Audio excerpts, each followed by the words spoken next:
Kahulugan ng Su sa panaginip. Ang Su ay maraming hayop na naninirahan doon. Para sa kadahilanang ito, ang panaginip tungkol sa isang Su ay mayroon ding maraming kahulugan. Ang bawat isa sa kanila ay may iba't ibang interpretasyon ng mga panaginip. Ang Su sa mga panaginip ay karaniwan nagsasalita ng likas na ugali. Ang Su ay nagdadala ng isang mensahe na may kaugnayan sa pagnanais ng isang tao na gawin ng isang bagay. Hindi mo magagawa ang gusto mo, kaya hindi ka malaya. Hindi ka makagalaw at makalayo. Sa huli, hindi mo makakamit ang iyong inaasahan. Ang sitwasyon sa pagkakulong ay simbolo ng iyong kasalukuyang kalagayan. Napakalaki ng iyong hangarin, ngunit hindi mo ito magagawa. Sa makatuwid, ang mga instinct ay nagsasalita ng marami tungkol sa panaginip na ito.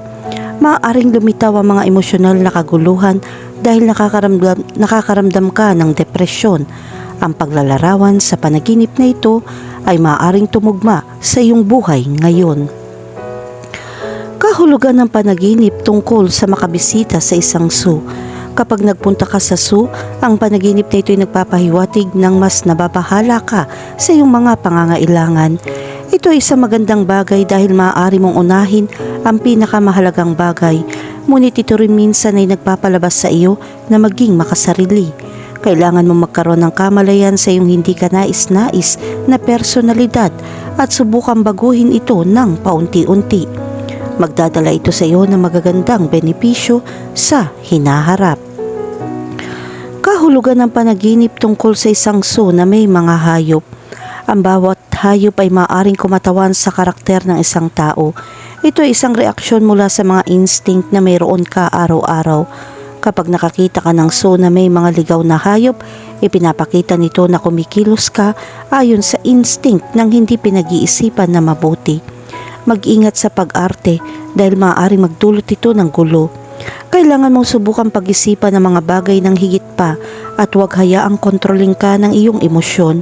Huwag kumilos ng padalos-dalos at pakiramdam bago ka humakbang.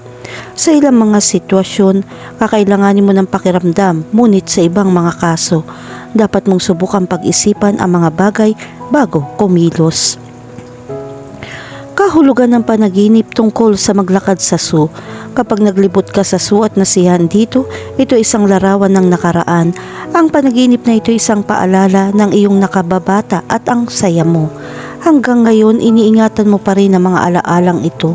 Ang panaginip na ito ay nagpapahiwatig na kailangan mong manatiling kalmado sa iba't ibang sitwasyon. Huwag ka matakot dahil magiging maayos din ang lahat. Kahulugan ng panaginip tungkol sa makulong sa Su. Nasasaktan ka kapag nanaginip ka na nakulong ka sa Su at hindi na makalabas.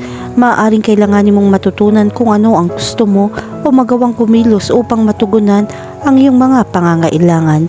Ang pinakamagandang bagay na dapat mong gawin ay kilalanin ang iyong mga kakayahan. Magiging kapaki-pakinabang na makamit ang kapayapaan at kaligayahan sa lahat ng iyong ginagawa. Kahulugan ng panaginip tungkol sa isang Su na may mga hayop na nabubuhay sa tubig. Ang mga hayop na nabubuhay sa tubig sa mga panaginip ay sumisimbolo sa kalayaang nais mong makuha. Baka naiinip ka sa lahat ng pressure. Ginagawa nitong magplano ng isang bagay upang magdala ng kaligayahan. Bukod pa riyan, ang panaginip na ito ay nagpapahayag ng kalayaan ng iyong nararamdaman. Upang makamit ang lahat ng bagay na nagpapasaya sa iyo, maaari mong subukan ito sa iyong sarili nang hindi nangangailangan ng maraming tulong ng ibang tao.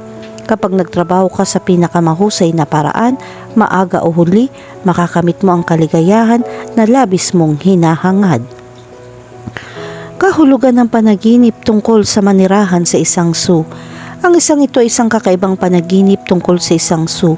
Kapag nakatira ka sa isang Su o ang iyong bahay ay isang Su, ito ay nagpapahiwatig ng iyong salungatan sa pamilya na dapat mong pagtagumpayan. Maraming mga bagay ang maaaring maging sanhi ng mga sitwasyon ng salungatan sa iyong buhay pamilya. Ang masakit na panahon ang kinakatawan ng panaginip na ito, kaya kausapin ang iyong pamilya at lutasin ang lahat ng masamang nangyari. Makikita mo kung paano nagbabago ang mga bagay para sa mas mahusay na unti-unti. Kahulugan ng panaginip tungkol sa mga mandaragit sa zoo. Ang pagkakita ng isang mandaragit na nilalang sa isang zoo ay nagpapahiwatig na nasa iyong lahat ng kapangyarihan upang makamit ang lahat ng gusto mo. Hindi mo hinayaang matalo ka ng ibang tao. Pinapayagan ka nitong malayang gumalaw sa lahat ng lugar. Ang kailangan mo ay kumilos sa pinakamahusay na plano nang hindi sinasaktan ang sinuman. Kahulugan ng panaginip tungkol sa isang malaking zoo. Kapag nakakita ka ng isang malaking zoo, ito ay nagpapahiwatig ng kaligayahan kahit na kailangan mo pa rin ng karagdagang tulong. Makakatulong kung sinubukan mong maunawaan kung ano ang kailangan mo para sa personal na kasiyahan. Sa kabilang banda, kung hindi ka komportable sa panaginip na ito ay nagpapahiwatig ng pagkabigo.